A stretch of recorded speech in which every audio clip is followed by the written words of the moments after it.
Hello and welcome to cricket next. मैं हूं सौम्य कपूर और मेरे साथ है Animesh Nath. Animesh, the 5 match series between India and England is levelled at 1-1 with the third match all set to take place in Rajkot. और England ने एक वो जो अपना बैस बॉल अप्रोच है, जो इंग्लिश अप्रोच है, उसे बरकरार रखा है और फिर से अपनी 11 जो है वो अनाउंस कर दिया a day ahead of the game.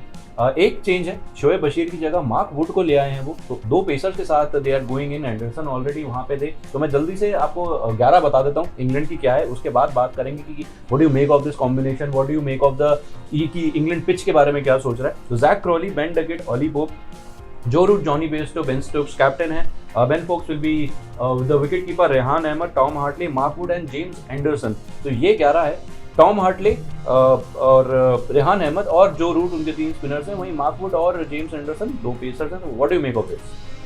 बिल्कुल, मेरे हिसाब से चेंज कहीं ना कहीं पिच को ध्यान में रखते हुए किया गया है और ये कहीं ना कहीं इंडियन साइड पे भी एक प्रेशर डालेगा। जो कहीं ना कहीं डिबेट उठ रही थी कि इंडिया को भी एक पेसर के साथ जाना चाहिए। कहीं ना कहीं इंग्लैंड ने अपनी प्लेइंग 11 अनाउंस करके उसको एक विराम दे दिया है। और मार्क वुड देखे एक्सपीरियंस बॉलर हैं और राजकोट की जिस तरह से पिच बिहेव करने वाली है, जैसी 2 मैचेस हमारे देखने को मिले थे वो वाइजैक और उससे पहले, तो वो कहीं ना कहीं उस तरह की पिच रैंक टर्नर नहीं होने वाली। ये सीमर्स को भी मदद करेंगी और जैसे जैसे दिन बीतते जाएंगे, थोड़ा मैच आगे बढ़ेगा तो वो स्पिनर्स को भी मदद देगी। तो मेरे हिसाब से कहीं ना कहीं एक अच्छा फैसला है।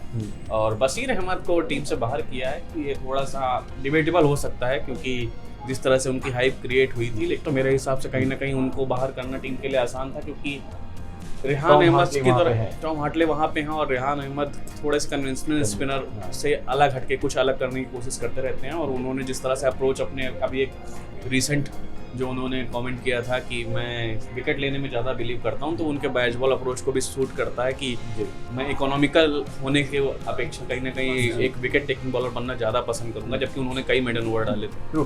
कहीं ना कहीं वो अप्रोच है और यही बेसबॉल की अप्रोच रही है। This is the cricketing approach. Bazball को लेकर जो सबसे बढ़िया विराम दिया है, जो अभी रिसेंट इंटरव्यू आया था उसमें बैस बॉल की डेफिनेशन क्रिएट की है, तो वो दिखाया है कि बैस बॉल को जिस तरह से मीडिया ले रहा था या फिर जिस तरह से क्रिकेट फैंस ले रहे थे, बैस बॉल उससे एक अलग अप्रोच है। और वो सिर्फ एक अटैकिंग क्रिकेट खेलना नहीं है और किस तरह से गेम को अपने पाले में लेकर आना है, ये एक अप्रोच बैस बॉल कहा जा सकता है। तो मेरे हिसाब से वो कहीं ना कहीं इंग्लैंड टीम करने में माहिर रही और कहीं ना कहीं इसकी वजह से उनको बहुत सारा बैकलैश भी झेलना पड़ा था पिछले दिनों में। अब ये वो तो उनके लिए काम कर रहा है। ये तो अप्रोच की बात है, लेकिन क्या लगता है कि उन्होंने ये पिच को रीड करके 2 फास्ट बॉलर खिलाए हैं, या they are going the conventional way of a test 11 कि यहाँ आप 2 फास्ट बॉलर 3 स्पिनर के साथ सब कॉन्टिनेंट लेकिन राजकोट के लिए इतिहास रहा है। कहीं ना कहीं हर कैप्टन या हर टीम मैनेजमेंट कहीं ना कहीं एक हिस्ट्री देखता है कि किस तरह से हिस्ट्री रही है उस ग्राउंड की। और मेरे हिसाब से राजकोट में कभी भी इतनी ज़्यादा रैंक टर्नर नहीं रही है कि आप बिल्कुल आउट ऑफ कन्वेंशनल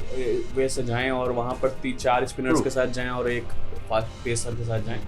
तो यहाँ पर कन्वेंशनल वे कह सकते हैं, वो भी कहीं ना कहीं अप्रोच होगा, क्योंकि आपको अभी क्या पिच होगी उसका इतना अंदाजा नहीं है, लेकिन जो हिस्ट्री रही उसके हिसाब से वो कन्वेंशनल वे ही उनके लिए काम करेगा। लेकिन मेरे हिसाब से जो थोड़ा बहुत कहीं ना कहीं रीड किया होगा उसी के हिसाब से चीज़ें जा रही हैं। ठीक है, तो कहीं ना कहीं इंग्लैंड ने जो अपनी 11 है वो अनाउंस कर दिया, and they are once again shown that approach which they have been carrying. वो हार से नहीं डर रहे हैं। They want to create a certain atmosphere, certain एक टेक्निक क्रिएट करना चाहता है इंग्लैंड की टीम और ब्रेंडन मैकलम की और बेन स्टोक्स की टीम, वो कहीं ना कहीं कर रहे हैं। एंड वी जस्ट होप कि इंडिया भी कुछ एक बैलेंस 11 तो इंडिया बना के चल रहा है। कहीं ना कहीं हम इंजरी से जूझ रहे हैं, इंजरी कंसर्न्स बहुत हैं। केएल राहुल का भी अनअवेलेबल होना एक इशू बन चुका है उस मिडिल ऑर्डर में। तो कहीं ना कहीं वो बॉलिंग पे भी, मेरे ख्याल से बॉलिंग यूनिट पे भी इम्पैक्ट डालेगा। लेकिन देखना इंटरेस्टिंग होगा कि इंडिया की क्या 11 बनती है। वेल, आपके हिसाब से इंडिया की 11 क्या होनी चाहिए, ये आप हमें कमेंट सेक्शन में बता सकते हैं। और ऐसी ही अपडेट्स के लिए, ऐसी डिस्कशंस के लिए हमें करते रहिए फॉलो हमारे इंस्टाग्राम, फेसबुक और ट्विटर अकाउंट पे, और हमारे क्रिकेट नेक्स्ट यूट्यूब चैनल को सब्सक्राइब कर लीजिए, क्योंकि क्रिकेट मतलब क्रिकेट नेक्स्ट।